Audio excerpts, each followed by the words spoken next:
Hello and welcome to Lavnish Sir ki class. This is Directorate of Education GNCT of Delhi's worksheet number 27, and it is only for class 8 students. It has taken from the subject Social Science, Social and Political Life, and we will learn and understand Indian Constitution Key Features Part 2 in this worksheet. So students, आज की इस worksheet में हम Indian constitution के की features का part 2 समझने जा रहे हैं. As you all know, last worksheet में हमने इसका फर्स्ट की फीचर पढ़ा था जो था federalism.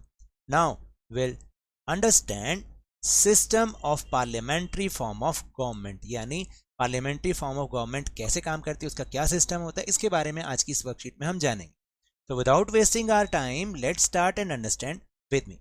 The Constitution of India guarantees universal adult suffrage to all its citizens. देखिए, जो हमारा भारतीय संविधान है वो सभी नागरिकों को वोट देने का अधिकार देता है, और इसकी गारंटी भी वो देता है कि सभी को वोट डालने का अधिकार मिलेगा.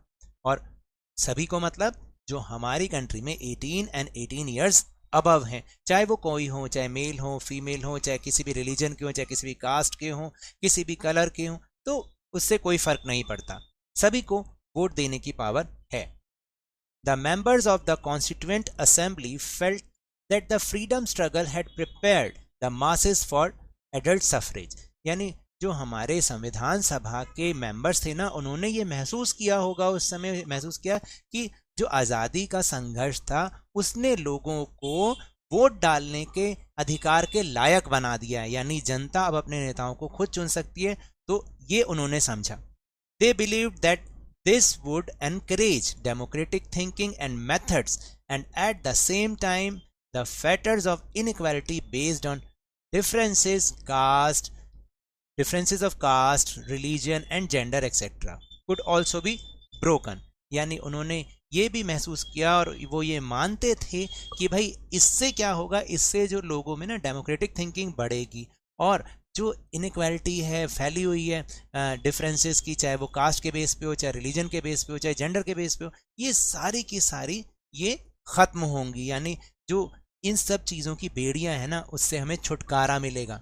In universal suffrage the public has the right to choose a representative for himself without any discrimination. यानी यूनिवर्सल सफरेज में क्या होता है, पब्लिक के पास वोटिंग राइट होता है अपने रिप्रेजेंटेटिव को चुनने का, बिना किसी भेदभाव के सबके पास ये वोटिंग राइट होता है. And representatives are accountable to the public, और जो उनके प्रतिनिधि होते हैं वो जनता के प्रति अकाउंटेबल यानी उत्तरदायी भी होते हैं.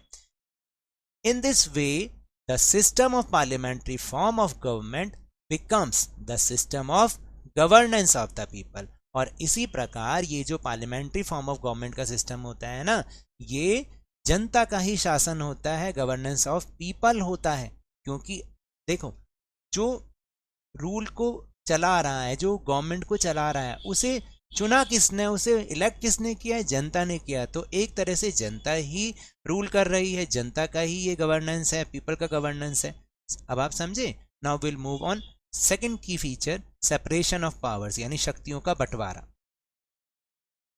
Separation of powers according to the constitution there are 3 organs of state.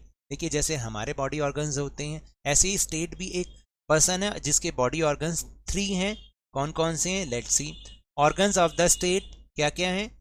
First is the legislature, जहां पर लॉ मेकिंग होती है, जहां पर कानून बनते हैं. It consist of representatives elected by the public. यहाँ पर वो लोग होते हैं, वो प्रतिनिधि होते हैं जिन्हें जनता चुनती है. It is responsible for making the laws, और वो किसके लिए रिस्पॉन्सिबल हैं, वो कानून बनाने के जिम्मेदार होते हैं. क्योंकि जब जनता उन्हें चुनती है तो वो जनता की वेलफेयर के लिए कानून बनाते हैं.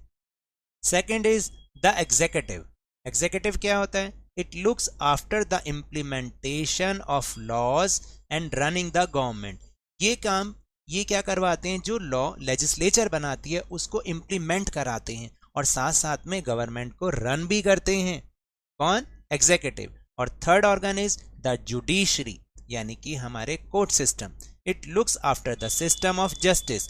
ये न्याय की व्यवस्था को देखते हैं, यानी अगर कोई किसी भी लॉ को नहीं मानता तो उसको पनिशमेंट देने का काम कौन करता है? जुडिशरी करती है। And its function is to interpret the law correctly, और नियमों को, कानूनों को सही ढंग से बताने का काम भी इसी जुडिशरी का होता है।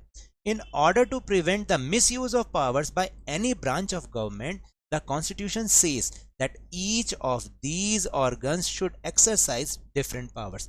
देखिए भाई, किसी भी जो गवर्नमेंट है, सरकार का कोई भी विभाग या सरकार का कोई भी अंग अपनी पावर का मिसयूज ना कर पाए, इसलिए हमारे कॉन्स्टिट्यूशन ने इन सभी की पावर को अलग अलग कर दिया। सबके पास अपनी अपनी पावर्स हैं। Through this each organ acts as a check on the other organs of government and this ensures the balance of power between all three. और ये एक तरह से एक ऑर्गन दूसरे ऑर्गन को ऊपर कंट्रोल रखता है, उसको चेक करता रहता है, ताकि इससे क्या होता है, तीनों ऑर्गन्स के बीच में बैलेंस ऑफ पावर बना रहता है। अब आप समझे कि इनकी पावर्स अलग अलग क्यों की गई हैं। Now will do one activity, match the columns. Activities match the column.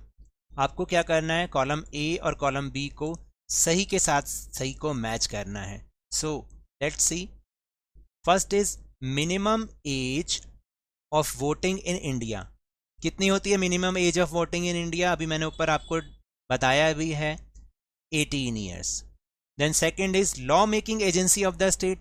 जहां पर लॉ मेकिंग होता है वो क्या होता है? Legislature. Then third is law enforcing agency of state. जो लॉ को इंप्लीमेंट करवाती है वो है executive, and the agency of state which interprets the law and give justice वो है judiciary. So these are the topics of this worksheet. Now we'll move on question answer section. Now the question number 1 is, what do you understand by universal suffrage? The answer is, universal suffrage means the public has the right to choose a representative for himself or for themselves without any discrimination, and representatives are accountable to the public. Now the second question is, parliamentary system of governance is the system of public governance. How? So my suggestion is, in the parliamentary system of governance, governance is carried out through representatives, and in the election of these representatives all the people of the country have a direct role, and the representatives are also accountable to the people. In this way we can say that the system of parliamentary governance is the system of governance of the people. Now the question number 3 is, what are the main parts of the state? What is their importance? The answer is, the main 3 parts of the state are legislature, executive and judiciary. All 3 of these organs are very important in the administration of the state. Due to these 3 organs, the administration of the state runs smoothly.